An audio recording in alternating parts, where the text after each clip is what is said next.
প্রাথমিক ট্রিটমেন্ট, একবেলা খানা বন্ধ, সাত সবক হোক সবক হোক, যারা পড়া ভালো করে শুনাইতে পারেন নাই, বুঝাইতে পারছি, আপনাদের তাদের সকালের একবেলা খানা বন্ধ।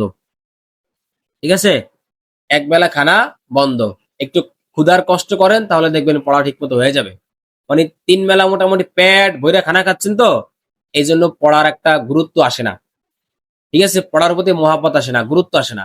আর যখন পেটে ক্ষুধা থাকবে, ওই ক্ষুধার কষ্ট হইলেও, ক্ষুধার যন্ত্রণায় হইলেও দেখবেন পড়া ঠিক মতো হয়ে যাবে।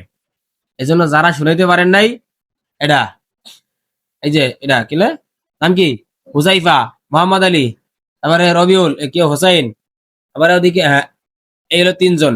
এই 3 জন আপনারা কি করবেন, সকালের খানা খাবেন না, ভাতের কাছে মোটেও সকালে যাবেন না, বুঝাইতে পারছি। সকালের খানা খাবেন না, পড়া শুনাবেন তারপরে খানা খাবেন।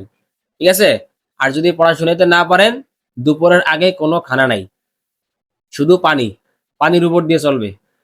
তাও এখন থেকে নিয়ে পানিরও পরিমাণ আছে, মন চাই খাইলে হবে না।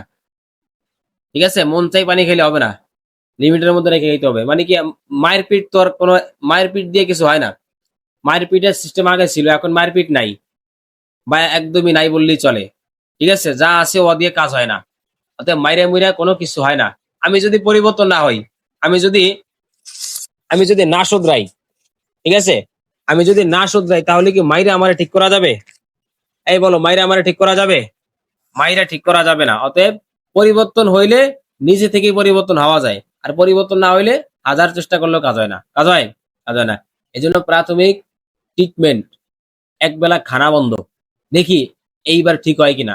যদি এবার এতে ঠিক না হয়, তাহলে পরবর্তী পদক্ষেপ নিব। বুঝতে পারছি না? আচ্ছা, এই হচ্ছে কথা। ক্ষুধার কষ্ট বুঝেন, ক্ষুধার কষ্ট অনেক বড় কষ্ট। ঠিক আছে, ক্ষুধার কষ্টে, ক্ষুধার যন্ত্রণায় মানুষ অনেক কিছু করতে পারে। বুঝাইতে পারছি না? ক্ষুধার যন্ত্রণায় কি মানুষ অনেক কিছু করতে পারে। এই জন্য আপনাদের আব্বা যে পরিমাণ পরিশ্রম করে, হ্যাঁ, আপনাদের আব্বা আম্মা, মা পরিশ্রম করে সংসারের জন্য, ঘরের জন্য।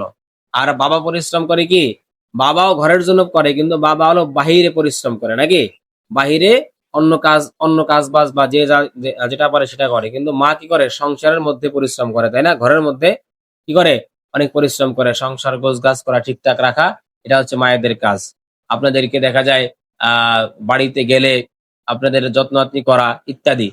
তো বাবা মা উভয় কিন্তু পরিশ্রম করে, কষ্ট করে, সন্তানের জন্য কষ্ট করে না? কষ্ট করে। কিন্তু আপনারা যদি কষ্ট না বোঝেন, তাহলে আব্বা আম্মা কষ্ট পাবে না? কষ্ট পাবে। যদি বুঝতেন তাহলে মোটামুটি সবার পড়া হইতো। আজকে যাদের পড়া হয় নাই, কালকে থেকে এরকম হবে নাকি আর? কালকে থেকে এরকম হবে আর? জোরে বলেন, এরকম হবে? আচ্ছা ঠিক আছে, কালকে থেকে যেহেতু হবে কি না হবে সেটা হলো কালকের হিসাব। আশা করি হবে না। তবে আজকে যেহেতু হয়ে গেছে, আজকের শাস্তি স্বরূপ সকালের একবেলা খানা বন্ধ, কোনো খানা দানার কাছে কেউ যাবেন না। ঠিক আছে, পড়া শোনাবেন তারপরে খানা খাবেন। আর যদি তা না পারেন তাহলে একবার দুপুরে খাবেন। ঠিক আছে, এর মাঝখানে শুধু পানি খেয়ে থাকবেন। একটা সুন্নত তরিকা, একটু পানিশমেন্ট আজকের মতো। ঠিক আছে, এখন নামাজ পড়েন, 2 রাকাত ইশরাক নামাজ পড়েন। পড়ার পরে সরাসরি পড়তে বসে দেন, নাস্তা করার কোনো দরকার নেই। পড়েন।